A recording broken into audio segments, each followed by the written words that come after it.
What's up, guys? We're here with Angus. He's gonna feature his Runick Naturia deck profile here. Very cool deck. I don't love it, but who likes Runicks? I do. All right. So the Naturia package, first off, Mole Cricket. This card's insane. All the Naturia cards you play, apart from one, are all new. Like they're all like the newer cards, all really broken. This is 3 effects. It's really good. Kind of starts off all your combos. 3 Camilla. This is the extender and also like what you use to resolve multiple of your effects from Sunflower. It's just like a really strong card as well, also brand new. Yeah, not much to say about these cards. You can see combos and stuff like that, but I'm not really going to explain it if I'm being honest.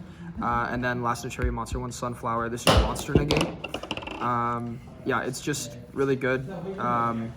You just have it because your extra deck with Barkion and Beast are just your spell trap negates, so you just have the monster negate as well. 3 Sacred Tree is the so if it's discarded off Hugin or another card like that, it can search a Naturia monster.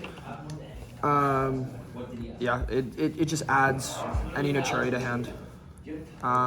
Oh, also, it can dodge Imperm on the board, which is really cool. I did that a few times. Because if you hard draw it, most of the time you're happy you hard draw 1 because you can discard it off a Runick card off Hugin to search your field spell, and then you get a bonus instead of just losing a card. And then you can also mill it off the Ishizu cards we play, but we only play 2. 3 Blessing. This is like absolutely absurd. You have to play 3 because every time you open this, it just makes your combos that much better. And it also has the fun effect that a lot of people forget about. You can synchro on your opponent's turn. So that ends up against Labyrinth most of the time. That's how you actually get to Barkion instead of just hard making it. Because this plays around Strike and not Judgment, but it plays around Strike. Damn. Medora and Kelbeck. Pretty self-explanatory. You'd play more if you could, but because we can't, we have to have a smaller engine. Just having Kelbeck's really nice. It's the only one that's an actual hand trap, so you can actually use it, which is really nice. Discarding it off of Hugin is mainly the purpose of it. Hitting it off of milling for Camilla's effect that gets rid of tributing, or off of Beast, or like any other thing is kind of nice because you have cards that trigger, and filling up your grave with Runick cards is really nice. And then I wasn't playing any shufflers, but I decided to play Medora for the OTS because I noticed sometimes I'd be grinding with my Naturia cards and I just kind of run out of resources. So it was nice to be able to shuffle back blessings and keep searching them and stuff like that. I think you have to play 1 shuffler, be it in the side or in the main. 2 Runick Fountain. You don't need to play 3 because you don't want to brick on it. Playing 2 is really nice because if you hard draw 1, you can search another with Hugin, and it's once per card, not once per turn, or once per copy. So sometimes you can end up drawing like 6 cards in 1 turn, which is really cool. 3 Runick Tip. It's every other Runick card. It's the best Runick card. 3 Runick Destruction. Really strong, just spell trap removal. And also just banishes 4, which is nice. And all the Runick cards summon your extra deck monsters, so 3 Flashing Fire, destroy special summon monsters, negate monster effects, and 3 Slumber to protect your guys, as well as it banishes 3 and also just summons. You play all, I think it's 15 Runick cards I play. You just play all the names, all the best effects. I was considering playing more, and if I would, I'd play Dispelling. And now the last 8 cards are just non-engine, so 2 Fenrir. I don't know if I'll play this going forward, but it does search itself another copy, which is a discard if you don't have any other good discards, which is nice. It's Earth. You can normal summon Ash with it, and it can make Baron. I don't know how I feel about it, honestly. I just had 2 slots. This could be 2 Runick cards, honestly, and I think that actually might be better. But that's what we played.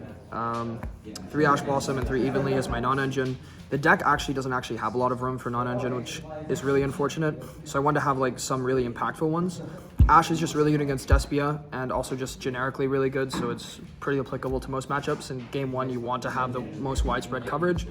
And then Evenly is just an insane card. Most of the time, going second, you're going to have your battle phase because you don't need to use your Runick cards right away.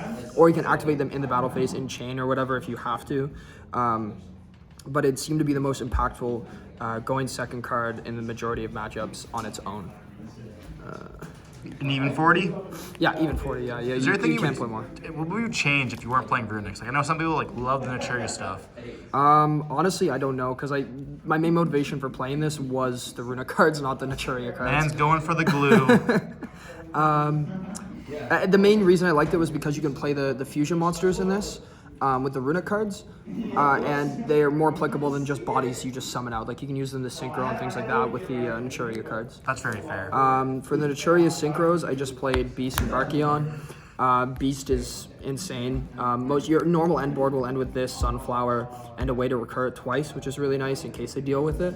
When I was playing against Punk, they couldn't really get their engine going because I had this to stop all their spells and their field spell and stuff like that. So they had to deal with it in battle phase, and there's a really cool combo you can do where you basically just end on this, Mole Cricket, and Mole Cricket will summon back 2 of these. So even if they go battle phase with Fenrir, and they attack over it, you can just summon it back with the Camilla because they can't kill both with just one Fenrir, which is really cool.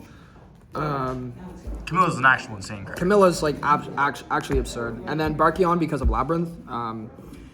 Labyrinth is kind of a rough matchup, but being able to summon this just wins you the game. Like having all the Runick cards makes Labyrinth kind of easy, but it's just nice having like a win button if they don't have a Solemn card. And that's why you use Sync for it on your opponent's turn. With that, because even if they strike the effect, you can summon it back with Camilla's effect or something like that. Coral Dragon for the 6s, Coral Dragon and Stardust Charge Warrior. This can randomly go in second, deal with a card. They both draw you a card. This is also a tuner, so just like applicable things, because Hugin plus Camilla is level 6, so you just want 2 good level 6 synchros. Level 10 synchros, Xingyin and Baron. Baron Two best is in the game. insane. Xingyin is really good, but the thing that makes it really good in this deck is you're playing the Runick cards and they all banish for their effects, which will trigger him.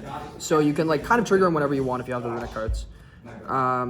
One link monster, just Donner, generic. You need it because Ibli exists and you want to have a card that can deal with it. Playing a link 1 isn't that great because you want to be able to like link it away with something else. So being able to just normal summon, trigger an effect, and then make Donner deal with a monster and get rid of Ibli is really nice. Just a generic link 2 that deals with cards, so it's good. I played some rank 4s. Exciton Knight, Dagaris, and Baguska. Baguska's pretty self-explanatory, just good against certain decks. Really strong against Despia. Nothing else to say there for that guy. Exciton Knight, you don't have your battle phase most of the time with the Runick cards, so this card is still a way to like wipe their board outside of Zeus. If I were to I would cut one of the cards in my extra. I would play a second Exciton Knight, I think. Yeah, that's like, it's just really good, mainly because Kashtira will sometimes rip this from your extra deck. That's fair. And then you just don't have a way to break the board sometimes. And then Dagaris, really, really strong with a lot of the Runick cards and Naturia cards, because being able to draw 2, discard 1, draw 2, and then discard like your Sacred Tree or something is really nice. Yeah, special summon stuff back. It's just a good card.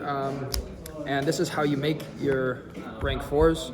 I play 2 Gary. It can be used to sync with Camilla sometimes if I opted to play like Scarlight. But also with Sunflower, it's a level 10 synchro as well. And then the most generic use of this is to make your rank 4s with your Camilla. So any Runick plus Camilla is a rank 4, which is nice. Also, it single-handedly beats access code. Like, they have to beat over it with access code because it can't be destroyed by card effects. And then it just pops the access code. So randomly comes up. And then 2 Hugin. Searches your fountain. So any 2 Runick cards is your Runick engine start going. It's also level 2, and it also protects from destruction. And then Moonin. I was playing this kind of for time, not really. It gives you 1,000 life points, but also because in the Labyrinth matchup, I noticed that they have a lot of cards that can target your field spell, so you can preemptively summon Moonin, and it like stops them from actually being able to efficiently deal with your field spell. And it's also level 3 that can randomly come up with Camilla being a level 4, which creates 7, and then with another like normal summon of like Ash or another tuner or something, this becomes 6, and then 4 into Baron or something. So it's actually kind of applicable, but the main reason you play it is for the Labyrinth matchup because it can stop targeting. Also against like random Cybers decks and other decks that target, this can like protect it. Yeah, side deck, 3 Nib. You have to play it somewhere for Kashtira. 3 Ghost Spell. This is probably the only deck that can like really justify playing Ghost Spell, because with Birth in the game and being able to banish your Runick cards, you need it to resolve most of the time. So you want to protect your things. It's more applicable in matchups too for your deck. It just stops a lot of things people side in for you. Overall, just a really strong card, and kind of mandatory in this deck. 3 thrusts. I didn't really know what to side in this deck, if I'm being fully honest, because I kind of learned it like the day of the OTS. And this just seems like generically good in a lot of decks. And in this deck, a lot of people are setting more hand traps against you because they're more effective. So having something like Tactics to be able to just search power cards, which I play 1 Raigeki, 1 Duster, and 1 Tactics, is really nice. And also just you can search evenly in your deck already. Yeah, that's about it. I don't know if I'd go forward playing this, but that's what I'm siding right now.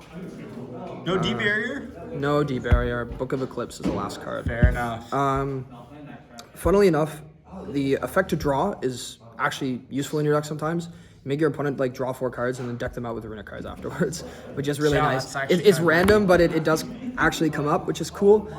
Which I was playing the Grave of like the Super Ancient Being or whatever as a floodgate, but then you kind of force yourself into decking them out, and if they have any way to deal with you or deal with things, then you kind of like just lose a lot harder, and I don't like depending on floodgates that much. So Book of Eclipse is good because you can still settle their cards and then summon out Exciton Knight and wipe their board away too. So you have like applications you can use with this. It just also has a bonus thing of potentially decking your opponent out. Overall, the Naturia Runick deck is like super cool and really fun. Like the Runick cards are super fun. The new Naturia cards are broken. Yeah, I love the Naturia cards. I want to find the deck that actually features them because like this card's crazy. I don't really want to play Runick myself. But, yeah, but I mean, Camilla and Mulkirk, it's like absolutely absurd. It seems to be like in a decent spot this meta too with the low amount of hand traps overall. So, thank you for the deck profile. Don't forget to like, comment, subscribe, and we'll see you in the next one.